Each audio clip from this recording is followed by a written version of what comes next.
When Trump started bombing Yemen, one of the things she said that I liked so much was she was like, why are we bombing the Houthis? People in my district don't even know what a Houthi is. They never talk about Houthis. They're not a threat to people in my district. Why are we bombing the Houthis? The way in which the Epstein files became this huge issue in the imagination of Americans was not because the left made it that. It was because people on the right did during the Biden presidency, and not like random people on the right. I mean, like J.D. Vance and Donald Trump Jr. and Dan Bongino and Kash Patel and Pam Bondi.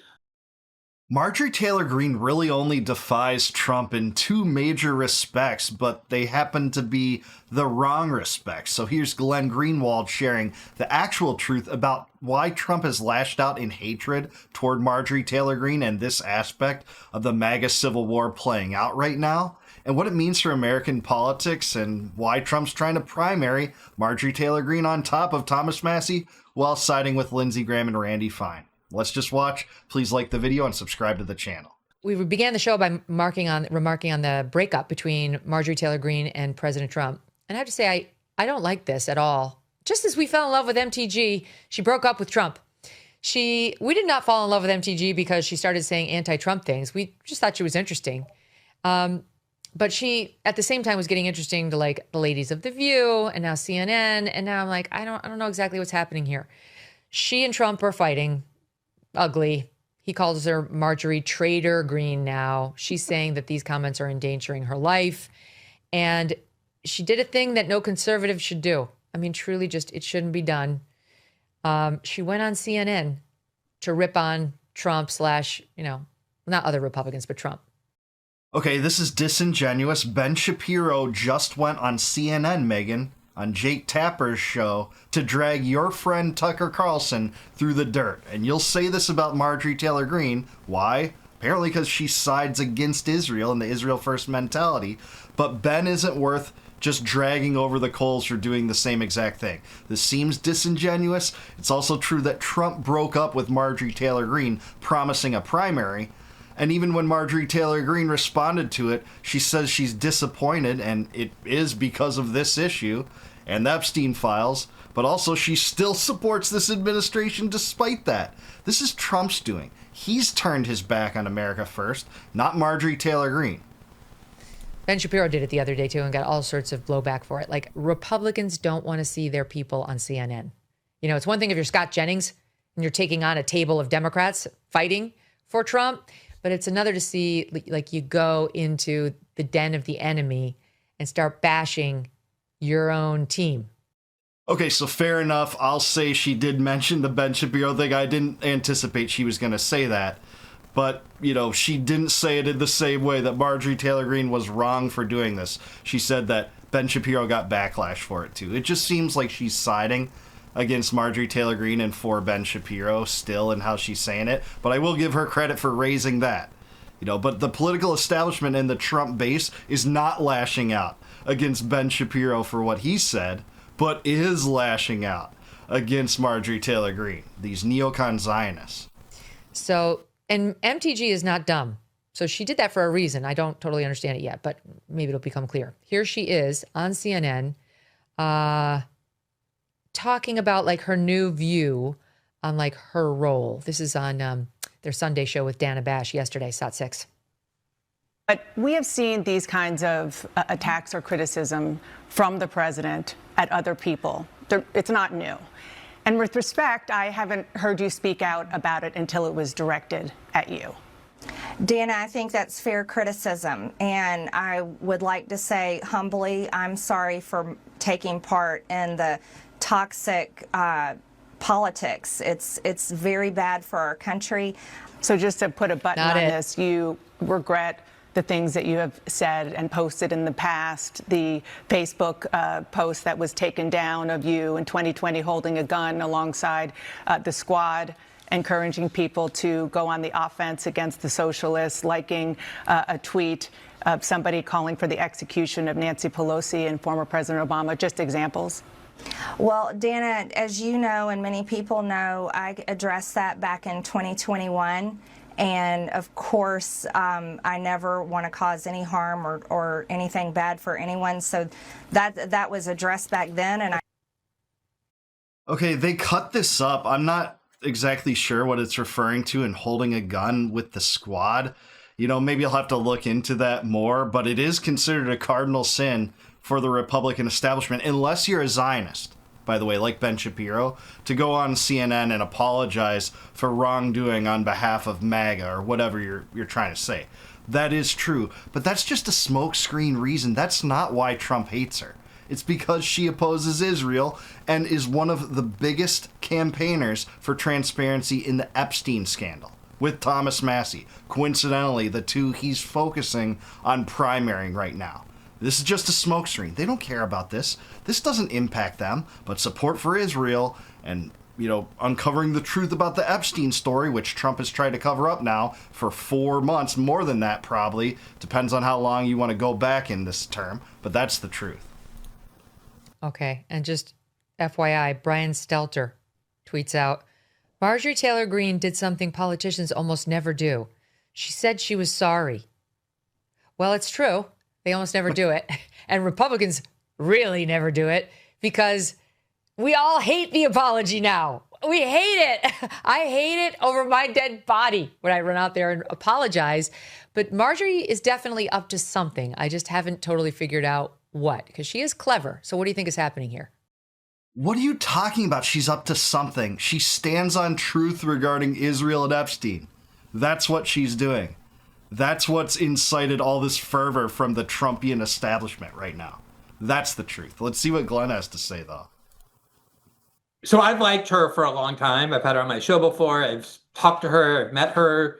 And the reason I've always liked her is because I agree with everything she believes or says, but it's because I personally believe she's unusually authentic for somebody who's in Congress. By which I mean, what's so interesting to me about her, Megan, is you go to Washington, most of these people have been trained to get to Congress. They ran for a lower level office, state legislature, work for, members of Congress, kind of just training their whole lives to get to Congress. She was just a totally normal person, apolitical in the private sector in her district in Georgia, and really got inspired by Trump's America First message and got into politics solely for that reason and ran for Congress. She kind of got there almost like a Mr. Smith Goes to Washington story.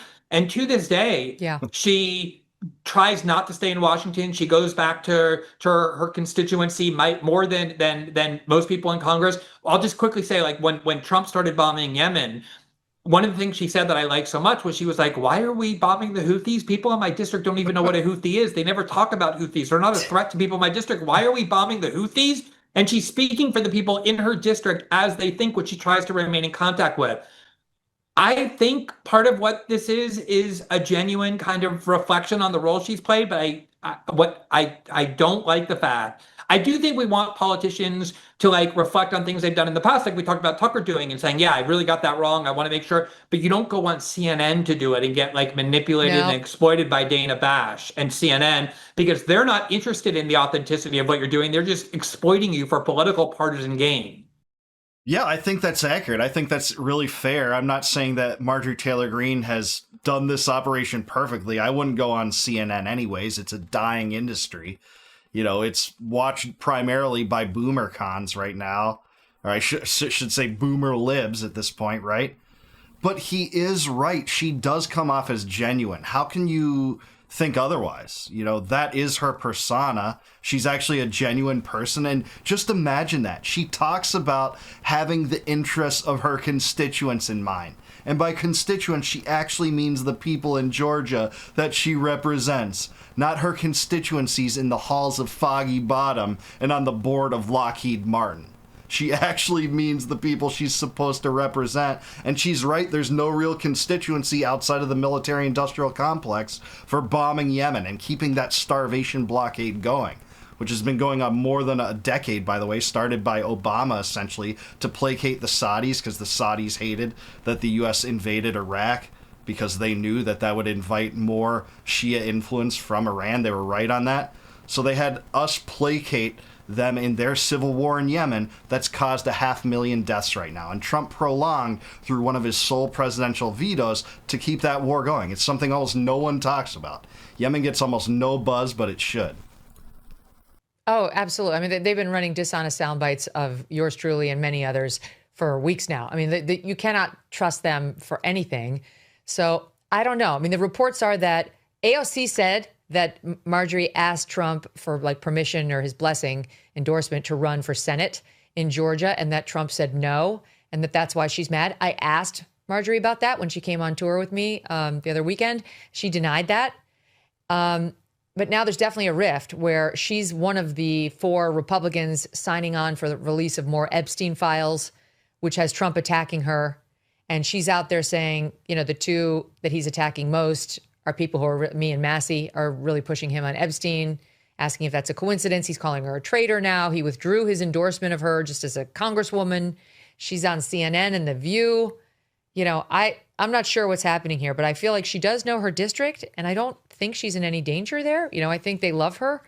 So this is one we just have to continue to watch and see how it plays out. But I have to say, I don't like it. I think she's great. I really like her a lot. And I know Trump could use her support. Well, interesting, because it seemed like you were kind of oppositional toward her, but that's good to hear. You know, Megyn is kind of fence-sitting on this, just as she is in Gaza in some respects, and she considers herself a Zionist. She's repeated Hasbara propaganda in relation to Israel and Gaza several times, but also maintains that people have a right to criticize Israel. So she is kind of on the fence on those 2 issues. I'd like for Megyn to say who you think is wrong in this situation. Is Trump wrong for throwing support behind a primary challenger toward her? Or is she wrong for daring to buck the Israel first mentality and call for transparency in the Epstein files? Megyn never seems to say on these questions, and I'd like her to. I'd sure like her to. The Epstein thing is dividing Republicans too much and too long. It's like... But whose fault is that? Whose fault is it for dividing Republicans, by the way, Megyn? I don't know if she'll say that either. Actually, I do know. She won't. There was one very good point raised by Speaker Johnson in response to this vote that's going to happen, demanding that the DOJ release its files on Epstein, which, I mean, they did vote, and they are going to get, they voted yes. But there's a question about whether they're going to get that vote in the Senate. Well, first there's going to be a vote in the House on whether, you know, the full House supports it. Then it's going to go to the Senate, where it doesn't have majority support as far as we know. And now Trump, then it would go to Trump's desk. And while Trump did some saber rattling last night about how now he supports it, real questions about whether he does. So anyway, my point is simply, I think Speaker Mike Johnson made a good point when he said the juiciest stuff we just got. It's from Epstein's own files. The Epstein estate just released 30,000 emails from him. That's very good stuff. Why would we believe that whatever's sitting in the DOJ files is juicier? Now, that could have victim testimonials, but they're saying they're not going to release anything that would identify a victim. Well, I don't know how valuable it is if you don't release the identity of the victims. How are we supposed to figure out whether they're credible? Then you're back in the Democrat territory last week, where they released the Virginia Giuffre correspondence. I mean, it was Epstein talking about Virginia's alleged time alone with Trump, and the Democrats redacted her name. Meanwhile, the Republicans are like, why would you redact her name? She's already given testimony under oath that she's not a victim of Trump's. She's never slept with Trump. She has nothing on Trump. And by the way, she's outed herself as an Epstein victim, so there's no reason to protect her identity. So there's this whole shell game happening now. I think this is actually a reasonable criticism. This is how the corporate media is covering that email in particular. Redacting Virginia Giuffre's name, that was who the name was that talked about that, and trying to kind of insinuate that Trump may have abused her. She's dead now. And she was deposed years after that email and swore that Trump never made any advances on her, or never even flirted with her. Her own words corroborate that. And you can say, hey, she was paid off to do that or something like that, but then it's on you to prove that. And the media just ran with this, even when there were so many more interesting elements to those email drops that I've talked about in previous videos. But this was a dishonest way in which that was covered. You know, deliberately by the corporate media redacting her name so people wouldn't put the 2 and 2 together that Virginia Giuffre actually had repudiated the charge that Trump had made any offenses toward her. That is true.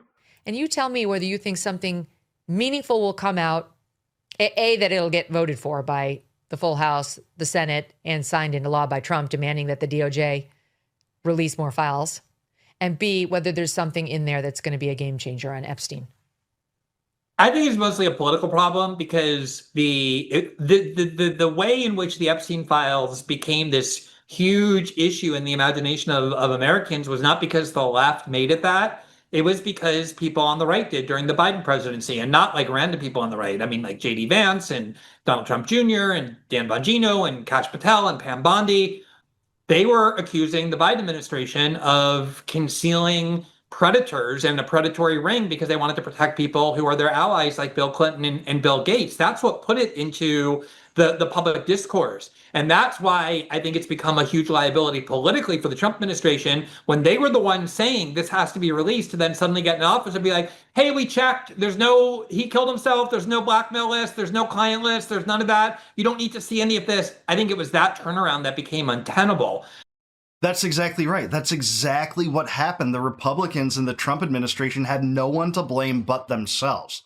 After Trump heard Dan Bongino and Kash Patel and his son and J.D. Vance talking about this endlessly during the Biden administration, then made promises to bring transparency into this and elevate some of those same people that made this an issue during the Biden administration, talked about it, like Kash Patel, like Pam Bondi, giving them key positions in his administration, and then to cover it up for 11 months, and especially since July, they only have themselves to blame. And I don't know if it can change now that Trump's saying, hey, I reversed my position. Republicans should vote yes. I have nothing to hide. Well, now you've had 11 months to basically scrape the files of what you want. I don't think that we're going to get the truth.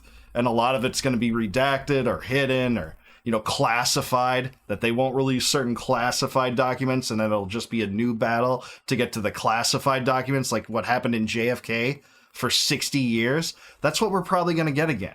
And I'm not convinced there's anything all that devastating. Obviously, Jeffrey Epstein had some bizarre ability to get people to be extremely close to him personally, notwithstanding his past conviction, notwithstanding his politics. I mean, Noam Chomsky, who's like a personal and political hero of mine, had a very close relationship with Jeffrey Epstein, which makes no sense. But a lot of people, like huge elites, very rich people did. It could be embarrassing for them. I do think the DOJ probably has information about Epstein that might not be in his emails, including maybe his relationship with foreign countries, including Israel. There is reporting on that, that he was best friends with the former Prime Minister, Ehud Barak. So there still are open questions. I just think it's not tenable for the DOJ to conceal those documents, even if there's not an earthquake in there, given where the demands originally came from.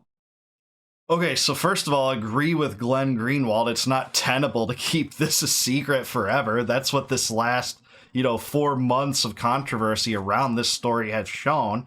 But unlike Glenn, I do think there are interesting things in the Epstein files that are being concealed. And if nothing else, even the emails released by the Epstein estate and by the House Oversight Committee show that beyond a reasonable doubt. In basically every way, they do show that. Like, for instance, I went through that right here in this post that I made. What he alluded to at the end was really interesting. There's been 4 different stories about Epstein's relationship directly to the Israeli government that we're not being told about. That comes second fiddle. That seems to be immaterial to most coverage of this story. There are 4 different incidents showing direct linkage of Epstein and the Israeli government. This was a conspiracy, right? If you said Epstein worked for Israel or is he a Mossad asset, so you're just a zany loon, right? Well, no, actually, we have proof that Epstein drafted full speeches for Ehud Barak, his friend, when he was the Minister of Defense in Israel. This was after his tenure as Prime Minister, but he was the Defense Minister. Epstein wrote speeches for him. Also, we know, thanks to the heroic reporting of Ryan Grimm and Murtaza Hussein, that not only was Epstein involved in security agreement arrangements, actually brokering these arrangements on behalf of the Israeli government between Israel and Mongolia, and another one between Israel and the Ivory Coast, he also was setting up giant wire transfers to Yoni Koren. That's one of the top spies in Israel that worked for Ehud Barak. You can see in the email exchange, they're confirming bank accounts information here. So there is really interesting stuff. Glenn alluded to that too. But there's also interesting things, including Epstein working with Michael Wolff, the largely discredited reporter that wrote, a salacious biography on Trump. He was working with Michael Wolff to try to figure out how they could blackmail Trump, depending on what kind of answers he was going to give in a presidential debate. that is interesting. Also, Steve Bannon asking Jeffrey Epstein via email, like I think this is in 2019 or 2018, up until the very end. Steve Bannon maintained close contact with Epstein, asking if there was any way the latter could get rid of Jerome Powell, that's how he put it, get rid of, or Steve Mnuchin, the Treasury Secretary. And this was during Trump's first term. This was after Bannon was in the administration. So I think that there's lots here that is worth exploring, and we are not going to get answers. Likely we're not going to get answers, even with the disclosures. They will try to hide things. We're likely to get lots of redactions, a lot of classified information. They'll probably hide that from even congressmen. But we'll see. I mean, it's interesting that Trump finally said, go for it, do it, after 11 months of stonewalling over cover-ups. We'll see what's to come from this, but just the mere fact he's willing to accept it now means, I think, that there's been ample time to try to hide whatever would put anyone in the political class that he's close to in harm's way in terms of the legal system. So that's what we're dealing with here. Let me know what you think. Is Glenn Greenwald right? Is Megyn Kelly right? What do you think about the MAGA Civil War? What's the real reason that Trump hates Marjorie Taylor Greene? Is it this stupid excuse that she went on CNN? Or is it just her opposition to the Israel First mentality and willingness to get to the bottom of the Epstein scandal like Thomas Massey? Let me know in the comments down below. Like the video, subscribe to the channel, subscribe to Megyn Kelly. Thanks for having Glenn Greenwald on. Definitely don't agree with Megyn a lot of the time. Largely agree with Glenn most of the time, but just having him is more than I can say about most neocons and Zionists would not have Glenn Greenwald on their show. And if you like this video, please consider supporting the channel as a member. You can do that by clicking the join button below. And if you do that, I'll give you access to all of my videos before they go live to the general public on YouTube. You'll get to see those members only videos immediately if you support me that way, and thank you. Also, if you want a free copy of my first book, Compact of the Republic, click the link in the description down below. Plug in your email, I'll shoot that to you in PDF form, free of charge, no obligation, just because you're an awesome watcher. And until I see you guys next time, no more war, no more debt, no more inflation, and no more empire. Peace out, have a good one, take it easy. Catch you in the next one.